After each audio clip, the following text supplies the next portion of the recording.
नमस्कार, स्वागत है आप सभी का। यूपी ट्रिपल एससी मुख्य सेविका भर्ती को लेकर बात करेंगे। आप सभी से रिक्वेस्ट है कि वीडियो को एक बार पूरा ज़रूर सुनिएगा। आप देखेंगे इस बार वाली डेट में ऐसा हो गया था कि डेट लग नहीं पा रही थी। कई बार डेट लगने की जानकारी भी आप सभी को मिली होगी, लेकिन हमने हर बार आप सभी को बताया था कि डेट जब लगेगी तो आप सभी को तुरंत बता देंगे जब भी कन्फर्म डेट लगेगी।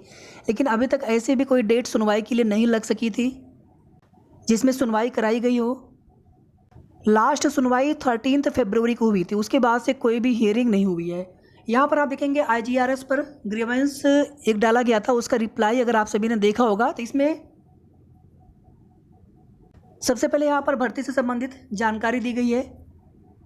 उसके बाद जो हाई कोर्ट में रीट्स पड़ी है विनियमितीकरण के संबंध में 12/924, जिसमें पारित आदेश दिनांक 13 फरवरी 2023 में आयोग के द्वारा परिणाम घोषित किए जाने पर रोक लगाई गई है। इसी चीज़ की चर्चा हम आप सभी से कई बार करते आते हैं कि उसमें कोर्ट ऑर्डर में सिर्फ ये लिखा है कि रिजल्ट डिक्लेरेशन, आप रिजल्ट डिक्लेयर नहीं कर सकते, यानी रिजल्ट डिक्लेरेशन पर स्टे है, रोक है।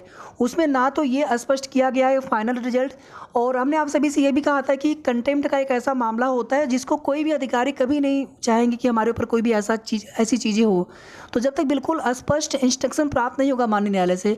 लेकिन यहाँ पर देखिए ये कोई बहाना नहीं हो सकता था कि स्टे है तुम रिजल्ट नहीं दे सकते, बल्कि स्टे हटवाने की कोशिश होनी चाहिए। और उसी क्रम में जब जवाब लगाया गया था तब भी हमने आप सभी को बताया था कि जवाब लगा दिया गया है।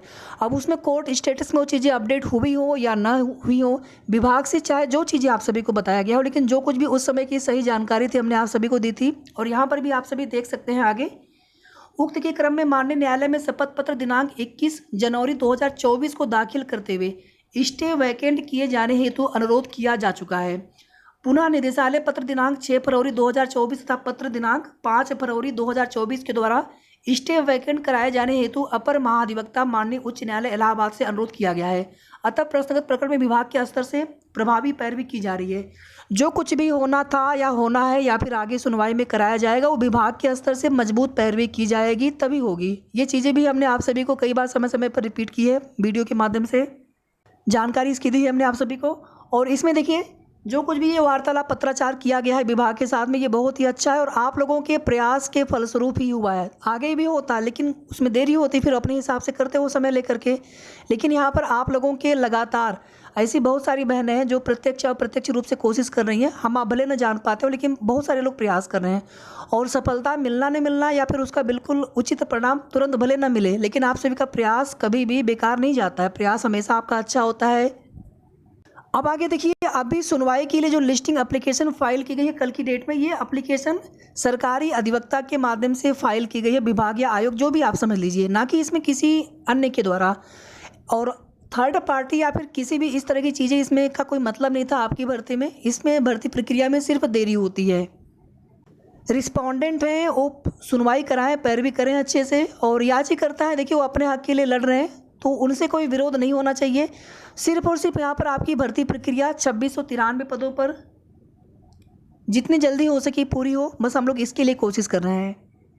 आपकी भर्ती में अर्हता संबंधी जो कुछ भी चीज़ें हैं उसको लेकर के स्थिति बहुत पहले स्पष्ट हो जाना चाहिए था, लेकिन नहीं हो सका है, तो अब डीबी का इंतजार करना होगा। उसके पहले इसमें किसी भी तरह का कोई भी प्रकरण कहीं से भी किसी के द्वारा नहीं बताया जाना चाहिए, जब तक कि बिल्कुल स्पष्ट जानकारी न हो या फिर बिल्कुल ऑफिशियल चीज़ें न हो, नोटिस न हो आयोग के स्तर से या फिर विभाग के स्तर से।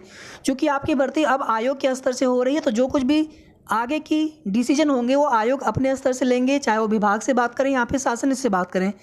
तो इसमें चाहे जितने भी मैटर हैं, 2 साल वाला मैटर हो या फिर बीएससी वाला मैटर हो, तो इन सभी प्रकरणों पर बात करने का कोई भी अर्थ नहीं होता इस समय सिर्फ और सिर्फ सभी को मिलकर के भर्ती पूरी कराने को लेकर के प्रयासरत होना चाहिए।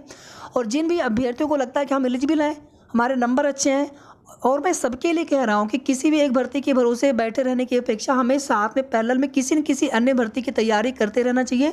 क्योंकि आज की डेट में कोई भी भर्ती बहुत जल्दी पूरी होती नहीं है, समय बहुत लगता है। हम एक भर्ती के भरोसे बैठे रह गए, वो भर्ती कब तक पूरी हुई, हमारा सिलेक्शन जब तक अंतिम रूप से नहीं हो जाता है तब तक कहीं ना कहीं मन में श्योरिटी नहीं होती है, तो हमारा समय खराब ना हो, इसलिए हमें पैरेलल में किसी न किसी अन्य भर्ती की तैयारी जरूर करते रहना चाहिए। ये जो लिस्टिंग एप्लीकेशन फाइल की गई है सरकारी अधिवक्ता के द्वारा, और हमने तभी भी आप सभी को बताया था कि जब भी विभाग चाहेंगे वो डेट लगवा लेंगे लिस्टिंग करवा करके, या फिर याची पक्ष भी लिस्टिंग करा करके डेट लगवा सकते हैं अगर डेट ना लग पा रही हो। बाकी इसमें किसी अन्य का कोई भी रोल नहीं होता है। हाँ, मैं इतना ज़रूर कहूँगा कि किसी भी भाई बहन के द्वारा जो कुछ भी आपकी भर्ती में प्रयास किया गया है उसके लिए सभी का बहुत बहुत धन्यवाद है, सभी अभ्यर्थियों की तरफ से। लेकिन जो भी सही चीज़ें हैं वही चीज़ें बताना चाहिए किसी के द्वारा भी। तो यहाँ पर ये जो भी लिस्टिंग एप्लीकेशन फाइल हुई है विभाग के द्वारा, नीचे आप सभी यहाँ पर पढ़ भी सकते हैं। यहाँ पर कोई ऐसी चीज़ें नहीं जो आपको ना समझ में आए। यहाँ पे आप सभी देख सकते हैं अप्लाइड बाय एडवोकेट ASGI, और इस लेटर में भी देखेंगे ASG का मतलब यहाँ पर भी देखेंगे अपर महाअधिवक्ता, AG हो गए महाअधिवक्ता। इसी तरह से डबल AG होते हैं या फिर ASG होते हैं। तो यहाँ पर सरकारी अधिवक्ता महोदय के माध्यम से ये लिस्टिंग एप्लीकेशन फाइल की गई है 15 मार्च की डेट में। सेकंड चीज़ यहाँ पर देखिए, अभी जो कुछ भी डेट को लेकर के आप सभी को जानकारी दी जाती है, कुछ देखिए जो ये यहाँ पर स्टेटस वाली चीज़ें अगर आप लोग बिल्कुल ध्यान से सुन लेंगे तो आगे से आप सभी खुद समझ जाया करेंगे कि इसमें कब क्या कैसे होना है। किसी से क्या बताया गया उस पर आपको ध्यान देने की ज़रूरत ही नहीं पड़ेगी। यहाँ पे लिखा है पेंडिंग, 15 मार्च की डेट में ये फाइल हुआ है। जब तक यहाँ से ये डिस्पोज्ड नहीं होगा, निस्तारित नहीं होगा, तब तक डेट कन्फर्म नहीं होगी, पहली चीज़। सेकंड चीज़, यहाँ पर जिस दिन ये डिस्पोज्ड ऑफ होता है उसके 2-3 दिन के बाद डेट लग जाती है, अधिकतम 2 से 3 दिन के बाद डेट लग जाती है। मान लीजिए कल की मंडे की डेट में ये डिस्पोज्ड ऑफ हो गया, मतलब निस्तारित हो गया, तो ट्यूसडे वेडनेसडे तक डेट लग जाएगी। अगर मंडे को ना हुआ, ट्यूसडे को हुआ, तो वेडनेसडे या फिर थर्सडे तक डेट लग जाएगी। यानी कि अब 100% फिक्स है कि नेक्स्ट वीक में डेट लग जाएगी। अब डेट हो चाहे जबकि लगे, क्योंकि बिल्कुल पहले से यहाँ पर सिर्फ अनुमान लगा सकते हैं हम लोग। एक बार ये डिस्पोज्ड ऑफ हो जाए, निस्तारित हो जाए। 13 फरवरी के बाद से कोई भी डेट नहीं लगी थी सुनवाई के लिए, ना ही किसी भी डेट की सुनवाई का कोई कोर्ट ऑर्डर आया है। 13 फरवरी लास्ट सुनवाई की डेट उसी का कोर्ट ऑर्डर है, जिसमें इंटरिम ऑर्डर को एक्सटेंड किया गया है। यहाँ पर भी आप सभी देख सकते हैं।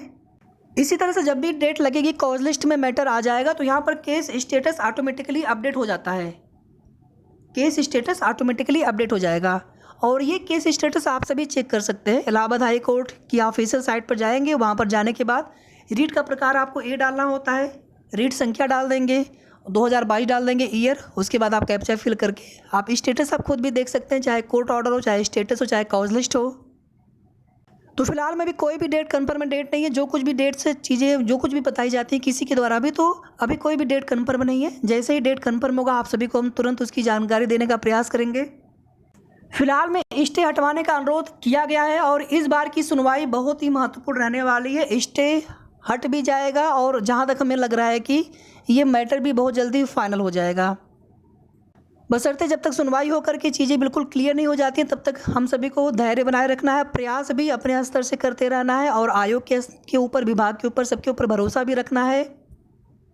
कोशिश हम लोगों को ज़रूर करते रहना, क्योंकि इस बार चर्चा है कि आचार संहिता में भी कुछ भर्तियों की रिजल्ट आयोग की तरफ से दिए जाएंगे।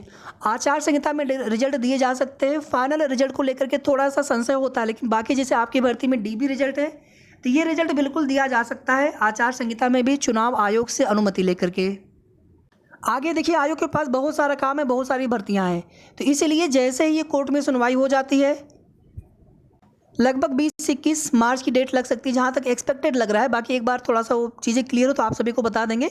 तो जैसे ही स्टे हट जाता है, उसके तुरंत बाद हम लोग फिर रिजल्ट डिक्लेयर करने को लेकर के हम लोग कोशिश करेंगे, पहले से करते रहेंगे जो भी प्रयास बन सकता है। और अगर सब कुछ ठीक रहा तो आचार संहिता में ही आपकी भर्ती में DB का रिजल्ट 100% आने वाला है, बशर्ते ये कोर्ट से स्टे वाला प्रकरण निस्तारित हो जाए। तो उम्मीद करते हैं आपके मन में जो कुछ भी सवाल या आपकी भर्ती से संबंधित जो कुछ भी अपडेट यहाँ पर थी, समस्त अपडेट आप सभी को यहाँ पर मिल गई होगी। इसके अलावा भी अगर आपके मन में कोई भी सवाल हो तो आप कमेंट करके जरूर पूछिएगा, हम पूरी कोशिश करेंगे आप सभी को रिप्लाई देने की। वीडियो को आप सभी प्लीज़ लाइक शेयर, और अगर आपने अभी तक चैनल को सब्सक्राइब न किया हो तो सब्सक्राइब भी कर लीजिएगा। तो फिलहाल में इस वीडियो के माध्यम से इतना ही। तब तक आप सभी अपना ध्यान रखें। धन्यवाद।